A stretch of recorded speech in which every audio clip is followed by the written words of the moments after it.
The Biggest Apple Ever by Stephen Kroll. Illustrated by Jenny Bassett. When you hear this sound, it's time to turn the page.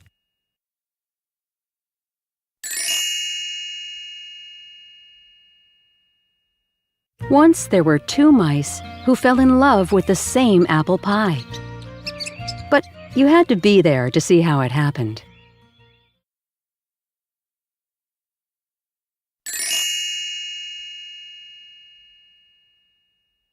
On opening day at Mouseville School, the principal, Mr. Mouser, made an announcement.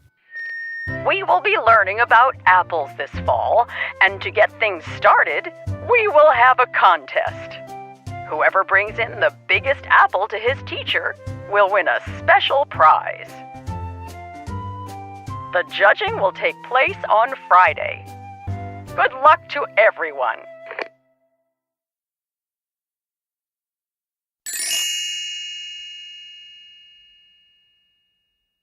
I have an apple tree in my backyard, said Penelope.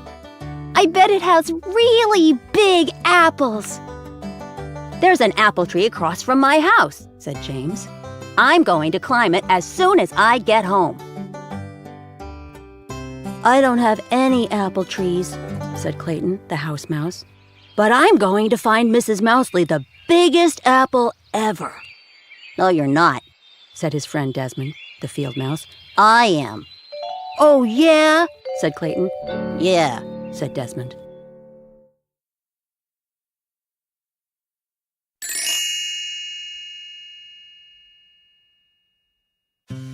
All the way home on the school bus, Clayton and Desmond talked about the contest.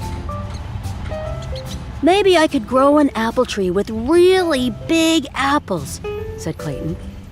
It takes too long, said Desmond.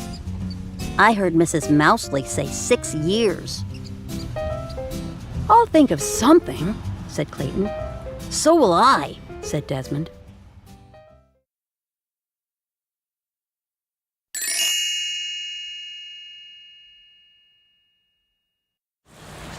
When Clayton got off the bus, he sneaked back into town to see what Penelope and James were up to. Penelope had come down from her tree. She was carrying 2 tiny apples. James was still up in the tree across the street. He was picking very small apples. Clayton knew he'd seen bigger ones at the market. When Desmond came by a little later, he realized the same thing.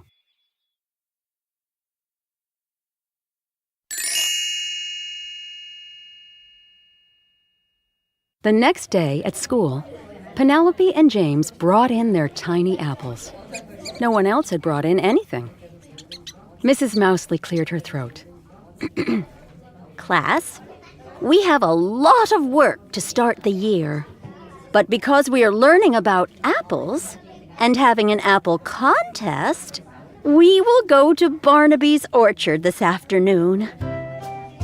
Everyone got very excited. I'm going to find the winning apple, said Clayton. I'm going to find the winning apple, said Desmond.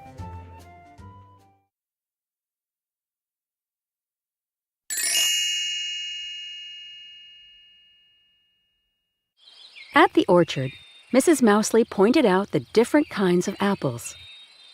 Then everyone disappeared into the trees, looking for a winner.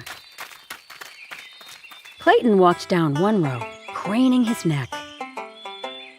Desmond walked down another row, craning his neck.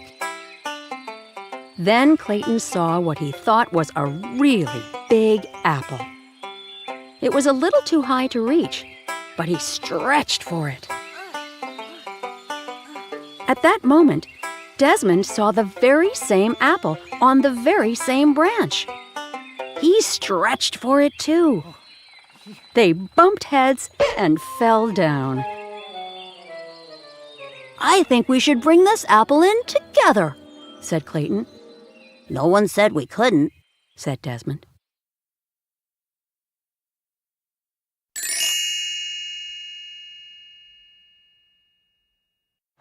But when they got back to the bus, James had an apple that was even bigger. The apple was so big he could hardly carry it. Clayton and Desmond looked at each other. What would they do now?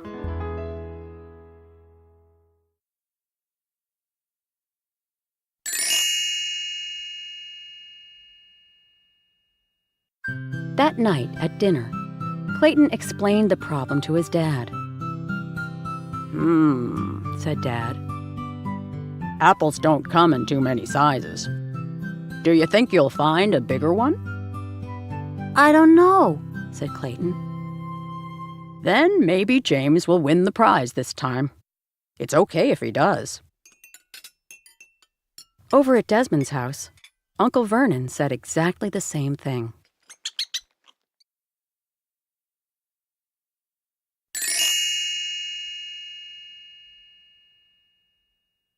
But Clayton and Desmond were still determined.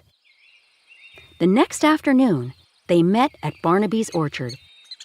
They picked 2 huge baskets of apples, but nothing they found was bigger than the apple James had picked. You know, Clayton said, I think Dad was right. This time James gets to win. But we've got all these apples. Why don't we bake a big apple pie? Desmond laughed. Great. Let's bake the biggest apple pie ever. And we'll make it for our class. Clayton nodded. And I think I know where we'll find a pie pan that's big enough.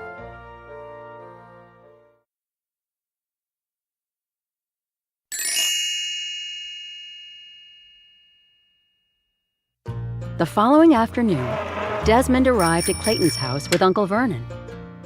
Everything's packed up and ready, Clayton said. It's all in Dad's truck. But where are we going? Desmond asked. You'll find out in a minute, said Clayton.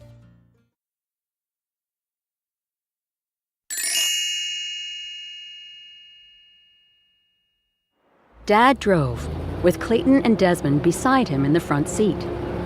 Uncle Vernon stayed in back, with the apples and the other ingredients for the giant pie. As they came around a corner, Desmond gasped. Tony's Pizza! Of course, said Clayton. What could be better than a giant pizza pan?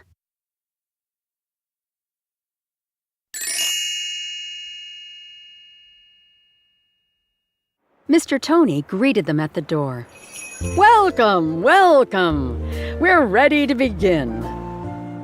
And so they got to work, making the dough for the crust, kneading it, rolling out half into a big circle, and spreading it over the deep dish pan. Then everyone peeled and sliced the apples, mixed together the sugar and spices, and spread the rest of the dough on top. Wow, said Clayton and Desmond when they were finished. Wow, wow, wow! An hour, said Mr. Tony. Give me an hour. The giant pan just fit into his huge oven.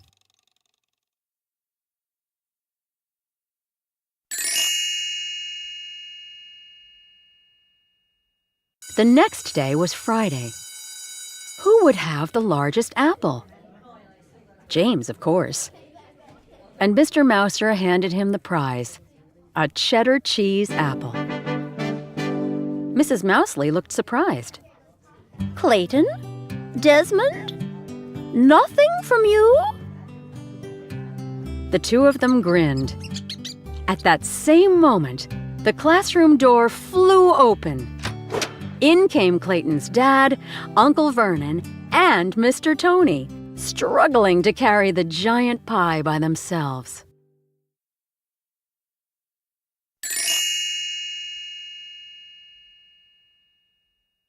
How wonderful, said Mrs. Mousley. That's the biggest apple pie ever. We made it for the whole class, said Clayton. All of us together, said Desmond. They shared a high five and everyone in the class had a very big slice.